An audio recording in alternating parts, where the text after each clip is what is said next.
সারা। আজকে আমি একটি সুন্দর গল্প বলবো। গল্পটির নাম হলো সাপের ডিম।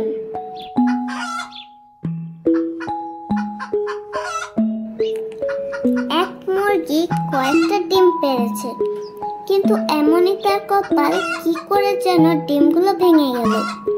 মুরগি মার দুঃখের আর শেষ নেই।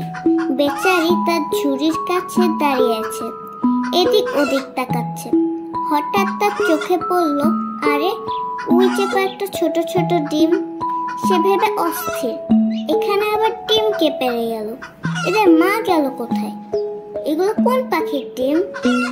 অনেকক্ষণ অপেক্ষা করলো মুরগি মা, নজর রাখলো। ডিম পেয়ে যাওয়া মা কিন্তু ফিরে এলো না, ডিমে তা দিতেও না। মা মুরগির মনে পড়ে গেল তার ভাঙা ডিমগুলোর কথা। মনে মনে সে চিন্তা করলো, যে পাখিটা ডিমগুলো পেয়ে গেছে নিশ্চয় সে বেচারি মারা পড়েছে। কে জানে, হয়তো কোনো শিকারীর ফাঁদে পা দিয়েছে। আহারে, এই ডিমগুলোতে এখন কে তা দিবে?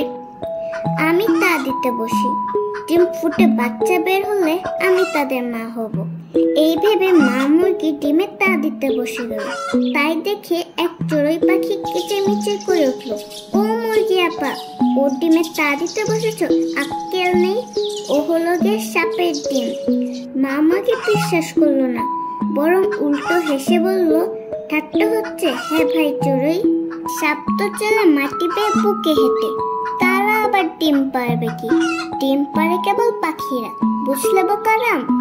চড়ুই পাখি মুচকি হেসে বলল, ভালো কথা, তোমার যা খুশি করো, বসে বসে ওসব ডিমের যত পারো তা দাও, আমি চললাম খাবারের খোঁজে।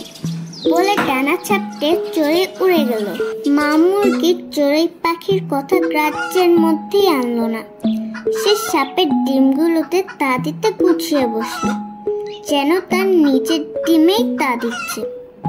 তারপর একদিন সকালবেলা ডিমের খোলে ছোট্ট একটা ফাটল ধরলো।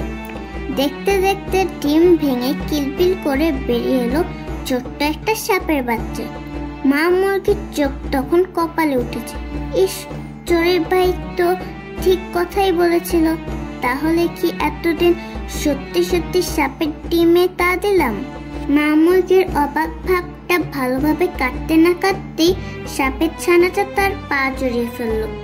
মুরগি তো তখন ভয় ঠান্ডা হয়ে গেছে। আরেকটা পা দিয়ে সাপের ছানাটাকে ঝেড়ে ফেলা দেওয়ার আগেই সেটা থেকে ছবল দিল।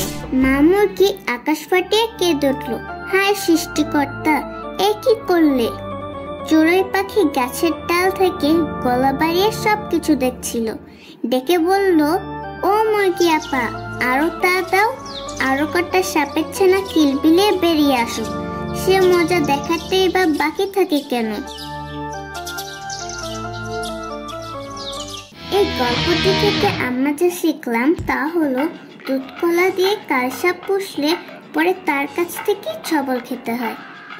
ধন্যবাদ। এরকম আরো গল্প শুনতে চাইলে আমাদের ইউটিউব চ্যানেল সাবস্ক্রাইব করে রাখুন এবং ফেসবুক পেজ ফলো দিয়ে রাখুন। গল্পটি ভালো লাগলে লাইক, শেয়ার ও কমেন্ট করুন।